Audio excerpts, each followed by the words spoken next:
Subscribe now and press the bell icon. Never miss an update.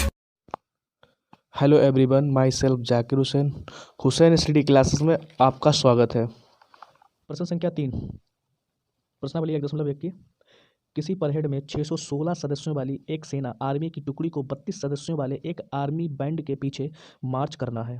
दोनों समूहों को समान संख्या वाले स्तंभों में मार्च करना है। उन स्तंभों की अधिकतम संख्या क्या है जिसमें वे मार्च कर सकते हैं? तो अधिकतम संख्या पूछेगी स्तंभ की। इसका मतलब यह है, इस क्वेश्चन को आप यहीं से पकड़ सकते हैं, जिस क्वेश्चन में अधिकतम शब्द आ जाए समझ लेना वहाँ पर बात करी जा रही है एचसीएफ की। एचसीएफ का मतलब ही होता है हाईएस्ट कॉमन फैक्टर। ठीक है, तो इस क्वेश्चन को मैंने देख लिया, आप लगाते हैं। और 32 सदस्यों वाली आर्मी बैंड के पीछे मार्च करना है, तो यहाँ डाल देंगे 616 सदस्य और 32 सदस्यों वाली आर्मी बैंड के पीछे मार्च करना है। तो सबसे बेस्ट तरीका है इसे लगाने का यूक्लिड विभाजन प्रमेय हमारे हिसाब से, तो क्योंकि एचसीएफ आप निकाल सकते हैं किसी भी मेथड से, कॉमन फैक्टर से भी निकाल सकते हैं, उससे भी आंसर आ जाएगा, लेकिन आप यूक्लिड विभाजन से लगाएं क्योंकि ये पूरी प्रश्नावली ही यूक्लिड विभाजन पर है। तो यहाँ पर यूक्लिड विभाजन प्रमेय क्या होती है, यहाँ देखते हैं भाई। यूक्लिड विभाजन प्रमेय से यूक्लिड विभाजन प्रमेय दो संख्याएं दी जाती हैं और जो संख्या बड़ी होती है उसे हम लोग लेफ्ट हैंड साइड रखते हैं, जो संख्या छोटी उसे राइट हैंड साइड। बड़ी है 616, ग्रेटर देन मैंने लगा लिया। अब स्टेप फर्स्ट को हम लोग इसमें कंटिन्यू करेंगे, यानी 616 बराबर 32 से 616 में देना है भाग, तो यहाँ रफली वर्क कर लेते हैं। 32 से भाग देना है 616 में, तो 32 गुना 64 ज़्यादा हो जाएंगे, तकरीबन एक बार भाग जाएगा, यानी कि 32 आया। 11 से 2 गया, 9 बचे, 5 से 3 जाएगा, 2 बचेगा 29। तो इस 29 बच रहा है आपका, यानी 29 फिर कैरी लेंगे 6 का, तो 296 हो जाएगा। तो ये आपका बनेगा 9 3 27। 9 बार ट्राई करके देखते हैं, तो 9 दूनी 18 की 8 हासिल, 1 9 3 27 और 1 28, हाँ या 9 के आसपास पहुँच गया। तो आपका बचेगा कितना, 16 से 8 जाएगा, 8 बचेगा, यहाँ 8 से 8 जाएगा 0, यानी ओनली 8 बचा रिमाइंडर फर्स्ट स्टेप में। तो 32 का 19 बार भाग देने पर मुझे शेष फल जो मिल रहा है वो आपका 8 मिल रहा है। तो यानी कि स्टेप फर्स्ट में हमें रिमाइंडर 0 नहीं मिला है। तो फिर स्टेप को हम लोग कंटिन्यू करेंगे, यानी कि बराबर के बाद दी हुई संख्या प्लस के बाद दी हुई संख्या में जो संख्या बड़ी है उसे लेफ्ट हैंड साइड, जो संख्या छोटी है उसे राइट हैंड साइड। फिर हम लोग छोटी संख्या से बड़ी संख्या में भाग देंगे, तो 8 से 32 में भाग देते हैं तो 4 बार जाएगा, सीधा सीधा 8 चौको 32, रिमाइंडर क्या मिला 0।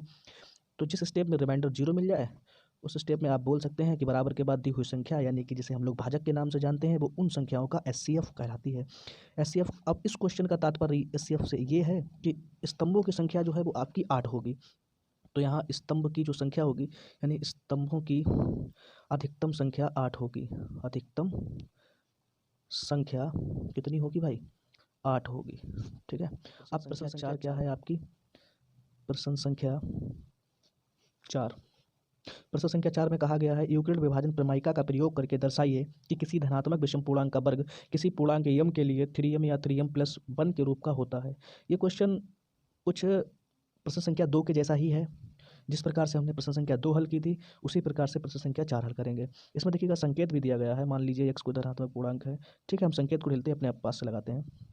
a कोई संख्या है, तो देखिएगा मान लिया, माना a कोई धनात्मक विषम पूर्णांक है जो दिए हुई संख्याओं के रूप का है। माना a कोई धनात्मक विषम पूर्णांक है, धनात्मक विषम पूर्णांक है जो दी हुई संख्याओं के रूप का है। तो दी हुई संख्या क्या है, तो वो 3m है। 3m का मतलब है कि जो b का मान होगा वो कितना होगा, आपका 3 होगा। b यदि 3 है तो r जो आपको लेना पड़ेगा, तो r 0, 1, 2। तो यहाँ पर a मैंने माना कि a बराबर, यूक्लिड विभाजन प्रमेय से चेक करते हैं, तो यूक्लिड विभाजन प्रमेय तो यूक्लिड विभाजन प्रमेय से a बराबर BQ प्लस R। तो a बराबर BQ प्लस R से देखते हैं, b का जो वैल्यू है वो आपका 3 है, तो 3Q प्लस R हम लोग किस पर चेक कर रहे हैं, तो R बराबर 0 पर, चूँकि डाल दें R बराबर 0 पर। R यहाँ पर 0 मैंने रखा तो 3Q मिला मुझे, लेकिन मुझे चाहिए क्या, 3M के रूप का। ठीक है, तो इस स्टेप में थोड़ा एक्स्ट्रा बढ़ जाएगा आपका, दोनों पक्षों में वर्क कर दें। दोनों पक्षों में वर्ग करने पर, तो दोनों पक्षों में यदि हम वर्ग करते तो मिलेगा आपका a² बराबर 3Q का स्क्वायर, यानी कि a² बराबर 3 का स्क्वायर हो जाएगा आपका 9, इधर बन जाएगा क्यू स्क्वायर, 9Q²। लेकिन मुझे चाहिए क्या कि धनात्मक संख्या का वर्ग जो है वो आपके 3m के रूप का होना चाहिए। तो मैंने मान लिया कि यहाँ 9 और 3m चाहिए, तो 3 यहाँ से निकाल के 3 × 3Q² कर लेते हैं। 3Q² को हम लोग लेट कर लेंगे किसी नए नंबर के लिए जो बताया गया क्वेश्चन में। तो 3Q² को मैंने मान लिया जो कि m के बराबर है, तो यहाँ बन जाएगा कितना 3m, यानी कि धनात्मक संख्या a जो है उसका वर्ग 3m के रूप का होता है। ठीक है, ये पहली कंडीशन आपकी प्रूफ हो गई। दूसरी कंडीशन जो है r बराबर 0 पर चेक करते हैं, सॉरी r बराबर 1 पर चेक करते हैं। तो r बराबर 1 पर किससे, तो यूक्लिड विभाजन प्रमेय से। देखिएगा भाई, यूक्लिड विभाजन प्रमेय से a बराबर BQ प्लस r की वैल्यू कितनी है आपकी 1 है, सॉरी r मैंने रख दिया अभी, अब रखते हैं a बराबर b की जगह b का वैल्यू है 3Q प्लस r की वैल्यू है 1। तो यहाँ 3Q प्लस 1 मुझे रिजल्ट मिल रहा है। तो फिर अगेन हम इस संख्या में भी दोनों पक्षों का वर्ग करते हैं। तो यहाँ लिख देंगे दोनों पक्षों का वर्ग करने पर, दोनों पक्षों का वर्ग करने पर, तो दोनों पक्षों का वर्ग करने पर तो a² बराबर आपका मिलेगा 3Q प्लस 1 का होल स्क्वायर। तो a² बराबर a प्लस b का होल स्क्वायर क्या होता है, तो a² plus b² plus 2ab।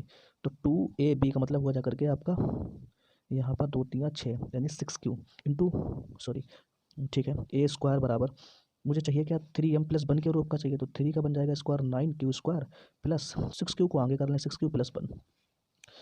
ठीक है, इस स्टेप को हम लोग कंटिन्यू करते हैं। यहाँ पर a² बराबर 9Q², यहाँ से मुझे कॉमन दिख रहा है, तो कॉमन अगर हम यहाँ से निकालें तो कॉमन मिल जाएगा 3। ठीक है, बाकी आप लिख दीजिएगा 3 3 जा 9, यानी यहाँ बचेगा आपका 3Q² प्लस 3 2 जा 6 यानी कि 2Q प्लस 1। अब इस नंबर को हम लोग मानते हैं कि माना 3Q² प्लस 2Q क्वेश्चन के हिसाब से m के बराबर है, तो धनात्मक संख्या का जो वर्ग है वो 3m प्लस 1 के रूप का प्रूफ हो जाता है। इस प्रकार से आप क्वेश्चन 3m और 3m प्लस 1 और 3m, ओके ठीक, मुझे इतना ही प्रूफ करने के लिए कहा गया था। तो यहाँ लिख देना है a कोई धनात्मक पूर्णांक है, प्रश्न के हिसाब से a कोई धनात्मक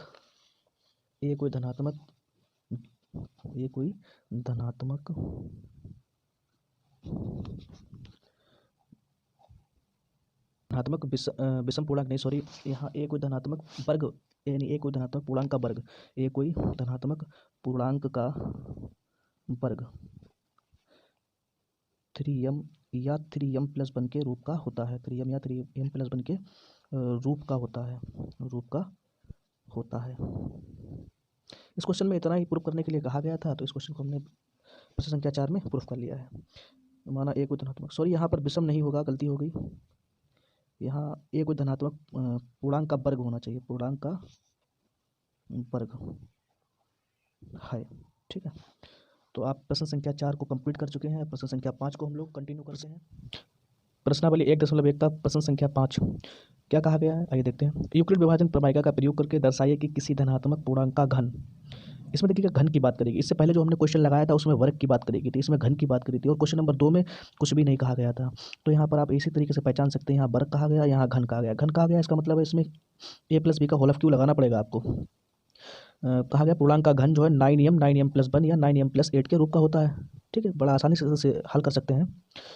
तो मान के चलते हैं, यानी कि a कोई धनात्मक पूर्णांक है जो दी हुई संख्याओं के घन का रूप का है, अंक है। माना क्या मानेंगे, माना a कोई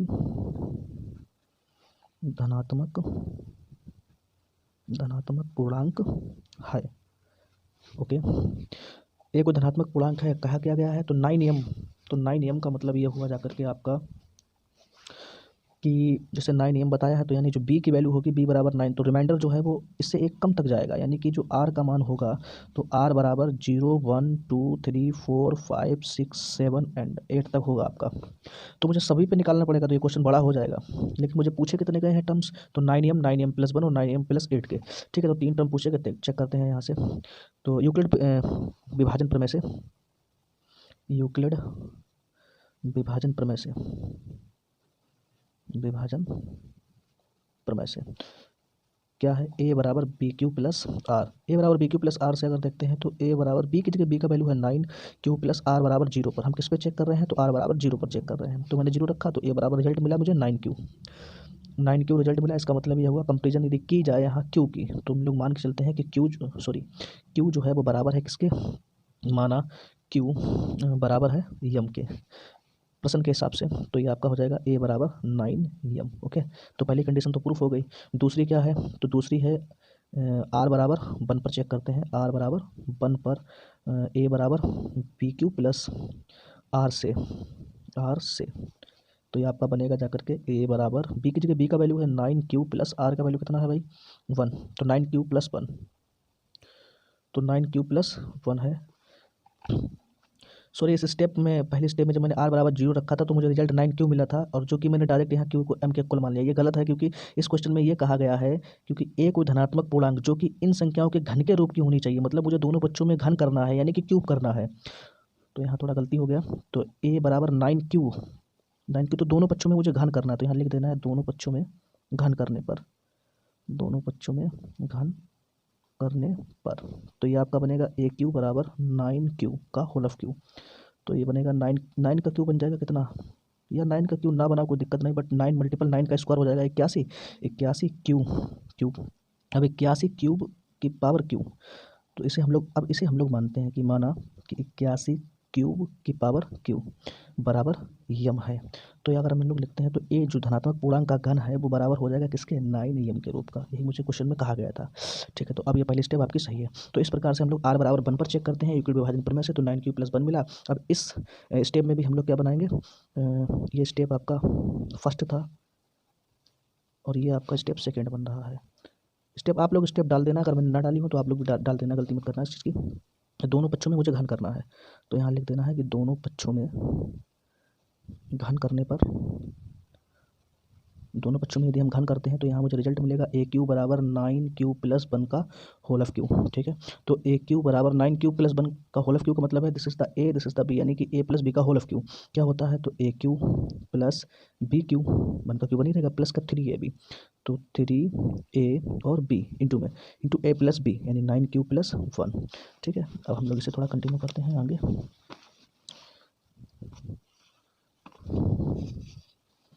ये आपका बनेगा ए क्यू बराबर 9 क्यू का होल ऑफ क्यू बन जाएगा 729 क्यू की पावर क्यू। ठीक है, +1 ये बनेगा आपका 27 प्लस 27 क्यू, तो ये है आपका 9 क्यू प्लस 1। मुझे पूछा गया है क्या 9m+1 के रूप का। ठीक है, तो ए क्यू ये है 729 का क्यूब प्लस 1 प्लस 27 का 9 में यदि हम मल्टीप्लाई करते हैं तो ये आपका कितना बनेगा 63 की 3 हासिल 6, 9 दूनी 18 और 6 कितना हो जाएगा 24, यानी 243। क्यू का क्यू से मल्टीप्लाई करेंगे तो क्यू स्क्वायर प्लस 27 एक 27 क्यू, तो ए क्यू बराबर 729 क्यूब की पावर क्यू प्लस यहाँ लिखेंगे 243 cube square plus 27 Q plus 1। अब इसमें से आप 9 कॉमन ले लें, इन नंबर से सिर्फ 9 निकालना है, तो यहाँ से यदि हम 9 निकालते तो यहाँ बचेगा आपका 81 क्यू पावर क्यू प्लस यहाँ बचेगा आपका 27, 9 दूनी 18, हाँ 9 7 63। ठीक है, तो यहाँ बनेगा आपका 27 क्यू स्क्वायर, 9 3 27, इधर बन जाएगा आपका 3 क्यू प्लस 1। अब इस पूरी प्रोसेस को हम लोग मान लेंगे, यानी कि क्या मानेंगे, माना 81 Q plus 27 Q square plus के 3 क्यू बराबर यम। इसे मैंने यम मान लिया, तो ये आपका बनेगा धनात्मक संख्या का घन जो है वो आपके 9m+1 के रूप का प्रूफ हो गया। ये मुझे कहा गया प्रूफ करने के लिए। इसी प्रकार से 9m+8 वाला है, तो आप उसमें r बराबर 2 चेक कर लें। r बराबर 2 पर जब रखेंगे तो यूक्लिड विभाजन प्रमेय से यूक्लिड यानी a बराबर बी क्यू प्लस आर से, तो लिख देते हैं, तो a बराबर b की जगह b का मान कितना है भाई हमारा r बराबर b का वैल्यू कितना है, तो 9 है, तो 9 क्यू प्लस आर की वैल्यू कितनी है 2। तो अब इन दोनों पक्षों में फिर अगेन हम लोग घन करेंगे, तो लिख देंगे दोनों पक्षों में घन करने पर, क्यूब इन बोथ साइड, दोनों पक्षों में घन करने पर, तो ये आपको मिलेगा ए क्यू बराबर 9 क्यू+2 का होल ऑफ क्यू। तो ये हो जाएगा ए क्यू बराबर 9 क्यू+2 का होल ऑफ क्यू का मतलब हुआ जा करके 9 का क्यू हो जाएगा ए क्यू 729 क्यू+2 का क्यू हो जाएगा 8, यानी a Q plus B cube plus 3ab।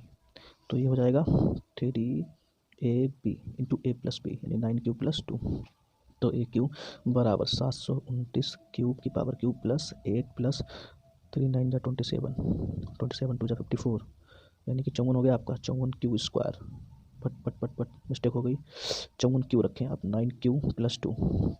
A Q बराबर 729 क्यू की पावर क्यू प्लस 8 प्लस 9 9 चौक 36 की 6 हासिल 3 9 पंजा 45 3 कितना हो जाएगा 48 486 क्यू स्क्वायर प्लस ये हो जाएगा आपका चौगुन दूना 108 क्यू ए क्यू बराबर 729 Q power Q plus 486 Q square plus 108 Q plus 8। तो ए क्यू बराबर इनमें से हमें कॉमन निकालना है 9 को, बाकी सभी को ढील देना है। तो 9 को कॉमन निकालने पर आपका आंसर बचेगा यहाँ पर 81 क्यू की पावर क्यू प्लस यहाँ बचेगा आपका 54 क्यू स्क्वायर और इधर बचेगा आपका 54 Q square plus 12 Q plus 8। अब इस पूरे प्रोसेस को हम लोग मान लेते हैं किसी भी अन्य जो नंबर दिया गया है प्रश्न के हिसाब से, इंटीजर दिया गया है 81 क्यू की power Q plus 54 Q square plus 12 Q बराबर यम मैंने मान लिया। तो ये आपका बना ए क्यू प्लस 9 यम प्लस 8। तो प्रश्न के हिसाब से हम लोग आपका हल निकाल चुके हैं इस प्रश्न का। ए क्यू बराबर 9 एम प्लस 8 3 पूछी गई थी। पहला पूछा गया था मुझे यानी ए क्यू बराबर 9 यानी कोई एक धनात्मक विषम पूर्णांक जो कि धनात्मक विषम नहीं है, धनात्मक पूर्णांक का घन जो है वो 9 एम के रूप का होता है। तो हाँ निकाल दिया मैंने फर्स्ट केस में। सेकंड केस में धनात्मक पूर्णांक का जो घन है वो 9 एम प्लस 1 के रूप का होना चाहिए, वो भी निकाल दिया है। और तीसरा था आपका धनात्मक पूर्णांक का घन जो है वो 9 एम प्लस 8 का रूप होना चाहिए। इस प्रकार से हमने इस पूरी प्रश्नावली के 5 प्रश्न हल कर लिए हैं। अब प्रश्नावली 1.2 का हल आपको अगले वीडियो में मिलेगा। इस प्रकार से यदि आप हमसे जुड़े रहेंगे तो हम क्लास 10th 12th 9th और कंपटीशन मैथ भी डालेंगे। इस वीडियो को आप लाइक कीजिएगा, सब्सक्राइब कीजिएगा और शेयर कीजिएगा।